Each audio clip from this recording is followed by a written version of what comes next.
Hello, magandang gabi po.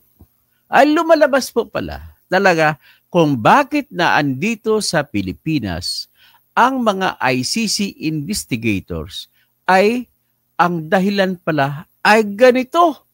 Naku, nagkukumahog sila sa paghahanap ng dagdag na testigo para sa kaso nila laban kay Digong Duterte. Yan pala ang sa tingin ko yan pinakamalapit malapatapos kung mausisa yung mga sirkumstansya at yan po lumalabas na nandito sa Maynila ngayon sa Pasay na hotel ang mga investigador ng ICC ay para maghagilap pa ng mga testigo. Kasi lumalabas po, ito po ang pagpapatunay niya, paghahanap nila ng testigo ay katibayan po na walang ibang ibig sabihin. Kung di, ang ibig lang po sabihin ay kulang pa ang testigo nila. Kaya nga sila nagaganon. So ngayon, ang gagawin natin ay papakita ko sa inyo ang sinampa na request ng ICC prosecutor sa ICC pretrial chamber mismo, na kung saan ay kanilang hinihingi na bigyan sila ng sapat pa na extension of time para makahagilap ng mga testigo. So, yan po ang nangyayari sa ngayon.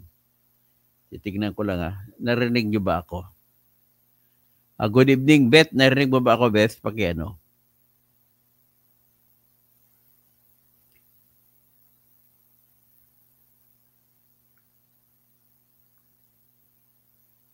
Bakit ganito? So anyway, ay magandang gabi sa lahat. Tinitesting ko lang kung narinig niyo ako.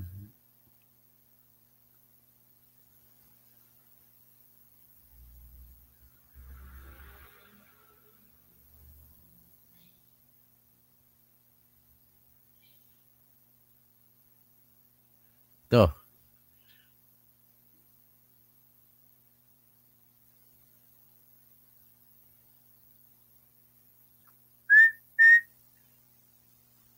Hello.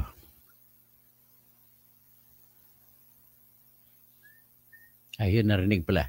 Okay, diretso tayo. Ito, ipakita ko sa inyo po. Nagkukumahog po ang Prosecutor's Office ng International Criminal Court sa paghahanap po ng ebidensya. Kaya po pala, yun ang dahilan kung bakit marami sila dito sa Pasay. Naghahanap sila ng ibang testigo. So, ito po, ipakita ko sa inyo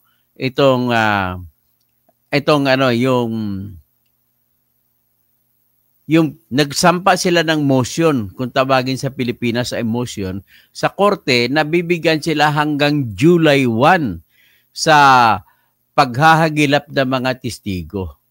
Sa pagsasubite pala, ang hindi paghagilap po hanggang July 1 para mabigyan sila ng pagkakataon na para maibigay nila sa korte kung sino-sino ang mga testigo nila. Very obvious naman, ang dinadahilan lamang po ng ICC ay hindi po namin maipakilala kung sino-sino mga testigo namin kasi po ay baka ipapatay ni Duterte. Yan po ang mensahe nila. So, naniniwala ba kayo dyan? Okay. So, ngayon, ang nangyayari po ay pinayagan naman sila ng ICC. Sa kanilang presentasyon na sila po ay kailangan siguraduhin muna nila na yung mga testigo nila ay hindi mapapahamak. Yan po yung kanilang katwiran. So basahin natin yung kanilang katwiran. Ito po yung petition o public redacted version ng application ng prosecution na manghingi sila na extend yung deadline sa pagpapakilala kung sino mga testigo nila. Yan po. So nakalagay dito, introduction. Number 1, the prosecution respectfully requests pretrial chamber 1 to extend the deadline to disclose the materials from witnesses that are cited in the warrant of arrest for Mr. Duterte. For the reasons set out below, the prosecution submits that there is good cause pursuant to Regulation 35, Paragraph 2 of the regulations of the court to extend the disclosure deadline for this material until no later than the date set to complete the disclosure process, 1 July 2025. Hanggang July hiningi nila.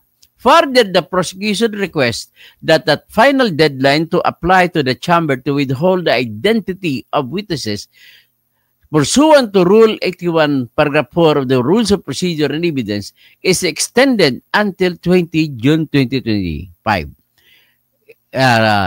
Regulation 81, Paragraph 4 of the Rules of Procedure and Evidence is extended until 20 June 2025 and submits there is also good cause for such an extension. Ang napapansin mo rito sa aligasyon ng prosecutor ay puro lamang aligasyon, wala silang parang tinitingnan na lamang ng pretrial chamber judge ang kanilang mga salita na parang totoo. Kapag galang na lang sa kanila na totoo mga kinikwento nila. Pero wala silang pinakitang ebidensya na talaga bang para sa kabutihan yung paghingi nila extension. Kasi ang problema nito, paghingi nila ng extension, madidelay naman yung paglilitis sa part naman ni Digong. Hindi maumpisan kagad ang paglilitis kung ganun-ganun, tinatago pa ng testigo. Pero alam mo, hindi kagaya sa Pilipinas, no? Mas magandang sistema nila, dapat palitan ng proseso sa Pilipinas, ganito na lang sistema. Bago mag-umpisa ng paglilitis sa Pilipinas, require ang prosecutor magsumiti ng kanilang kung sino ebidensya. Anong ebidensya na? Dokumento, tsaka testigo. Tapos ganun din ang kabila bago mag-umpisa trial para tuloy-tuloy na. Tapos in-invoke pa ng prosecutor na may confidentiality, secrecy daw. Tapos kaya nila sa hindi nila pakita yung testigo nila. Ang rason nila, witness security. Nakita nyo naka-highlight? Witness security ang dahilan na hindi ipakilala.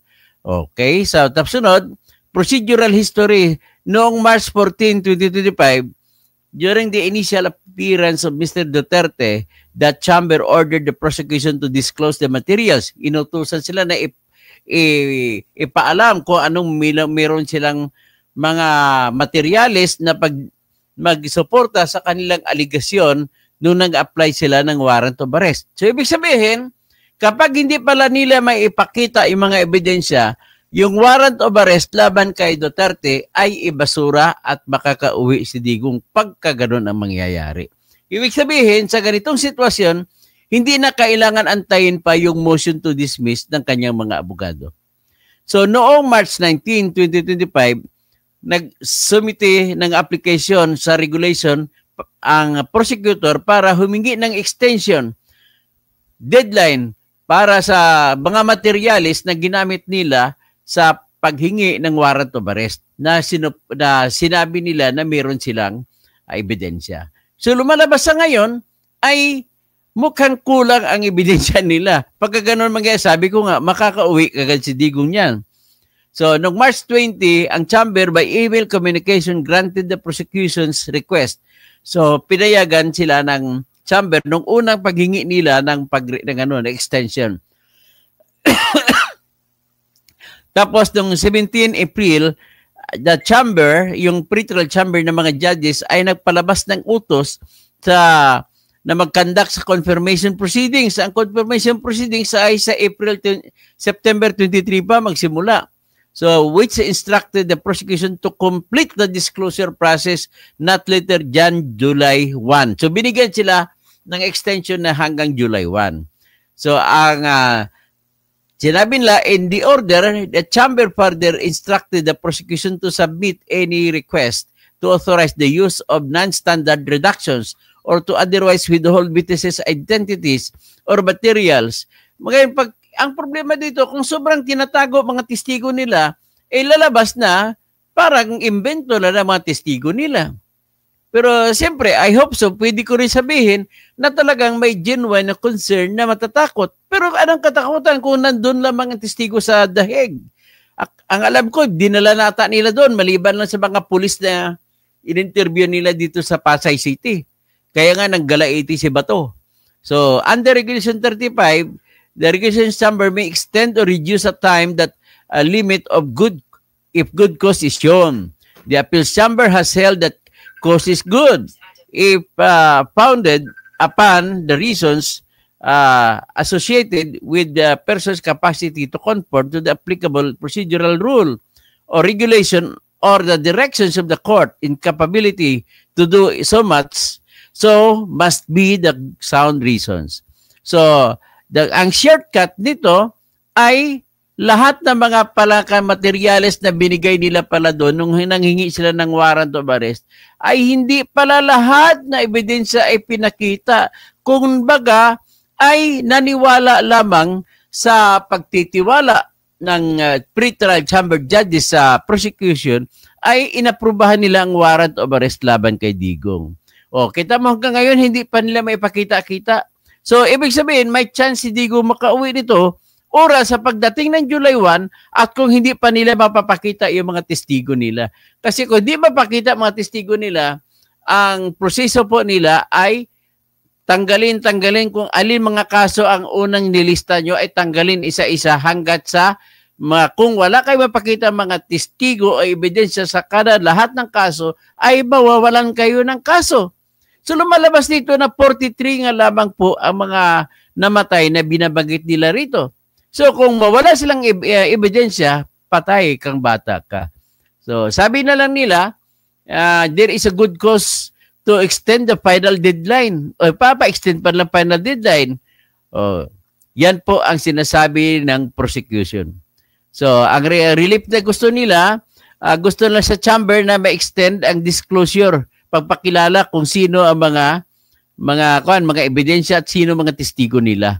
Yan po hiningi nila. Ang pirma nito ni Karim Khan na kung saan ay nag-leave na sapagkat may sarili siyang kaso na kinasuhan siya ng sexual abuse. So anyway, ang atin siguro may pakita sa ngayon is inaprubahan naman ng ICC ang request nila. Siguro for the last time na ito. Yan. Kuha natin. Yan. Ipakita ko sa inyo yung approval ng ICC. ICC pre-trial chamber judges. Ito. Sa Pilipinas kasi na korte, ayaw ng court na tumagal pa ang proseso. Kaya pwede nang pagbigyan isa for the last time. So ito ngayon ang desisyon ng ICC. Yan. Decision on the prosecution's applications for extension of time up to July 1. So itong sinabi ng ICC, Pre-trial Chamber 1 the International Criminal Court issues this present decision on May 9. So nakarang May 9 lang pala pinalabas. Under Regulation 35, the regulations of the court to extend the time limits for the disclosure of materials related to a number of witnesses and for any application to withhold the identity of witnesses pursuant to Rule 8, Paragraph 14 of the Rules of Procedure. So on 12 March 2025, pursuant to a warrant of arrest issued by the Chamber on March 7, Mr. Rodrigo Rua Duterte was surrendered. Oy, sinurrender to the court! Ay, sinurrender ng Pilipinas. And he made his first appearance before the Chamber on 14 March 2025. Ibig sabihin, kung surrender ang tawag ng ICC, ay hindi nila inutos na inaresto nila. Sinuko ng Pilipinas. Sinuko ni BBM. So, on 14 March 2025, the Chamber ordered the prosecution to disclose the materials supporting the warrant of arrest. On 20 March 2025, the Chamber granting the prosecution's applications under Regulation 35, the regulations extended the time limit for the disclosure. Naku, unang extension, pangalawang extension na pala hiningi nila. Nung una ay binigyan sila hanggang May 9, pero wala pa rin, walang nangyari, wala silang naipakita. On 17 April 2025, the Chamber issued the order on the conduct of confirmation proceedings, directing inter alia, among others, that the prosecution to complete the disclosure process by July 1 regarding all the evidence it intends to rely upon the confirmation of charges. So, nako, delikado. mawawala itong execuan. Lalabas mukhang wala silang ebidensya, kulang-kulang ebidensya. Kaya pala, for this reason, sabi ng chamber, grants the requests, order the prosecution to complete by July 1. Order sa prosecution to submit any applications for reductions not falling into the standard categories. Yung reduction, ibig sabihin nun, ay itatago, kaliga, papel, pangalan ng isang babae, patungan ng white liquid. Ganun pong ibig sabihin ng reduction. So, ang pumirma, yung tatlong judge, si Judge Julia Antenuela Mutok, si Judge Rene Adelaida Sophie Alipini Ganzo, at saka si Judge Maria del Socorro Flores Lira. Okay, ito po yung dalawa ay yung pinapa-inhibit ng abogado ni Duterte. So, ladies and gentlemen, ngayon, sa kasabay ng pangyayari nito ay yung pangyayari na nag-imbestiga ang ICC investigators doon sa Pasay City, sa hotel. So, ibig sabihin, may relasyon sabay-sabay. Ang ibig na sabihin yan, nanghahanap pa sila, naghagilap pa ng mga testigo na dadalhin doon. Kung wala sila makuha dito sa Pilipinas, anong mangyari? Ladies and gentlemen, mapapatunayan ng prosecutor na maraming namatay. Given na po yan. Ang problema ng prosecutor, paano nila mapapatunayan na may utos si Digong dyan? Yan ang pinaka-problema nila. So, paano na mapapatunayan? Sa pamamagitan po ng mga pulis na ito na iniimbestiga nila. Ang tanong, magsasalita ba kaya? Pero kung salita lamang po, ay mahirap nating pagkatiwalaan kasi proof beyond reasonable doubt ang dapat na ebidensya na gagamitin. Ngayon, alam naman natin na kahit isa dyan sa namatay, hindi naman si Digong bumaril. So, ibig sabihin, sa ating iniisip, kaisipan lamang natin at naniniwala naman ako na ang mapamatay naman yan ay dahil naman sa mga programa ni Digong. Kaya may tinatag sa kill, kill, kill. Pero ang tinatawag niya, kill, kill, kill niya ay nasa TV nga, na ibalita ka sa YouTube, lahat na nakuha man lahat ng ebidensya yan ng ICC. Ang tanong, magagamit ba yun bilang ebidensya kung ang pamantayan ng ebidensya na para makonvict siya ay yung ebidensya na walang duda or proof beyond reasonable doubt? Hindi po magagamit yung tinatawag na sa video-video lang. Kailangan maipresenta po yung mga tao na nagawa ng video, nag-interview, kumuha ng video para malaman authentic talaga yung nakakuan doon, ang ipalabas doon. Kasi siyempre pwede mong mangyari, gawitan ng AI, patay na. So yan po ang ating problema nila sa ngayon. So hanggang dyan lamang at yan ang aking ngayon na update para dito sa pagtakbo ng ebidensya.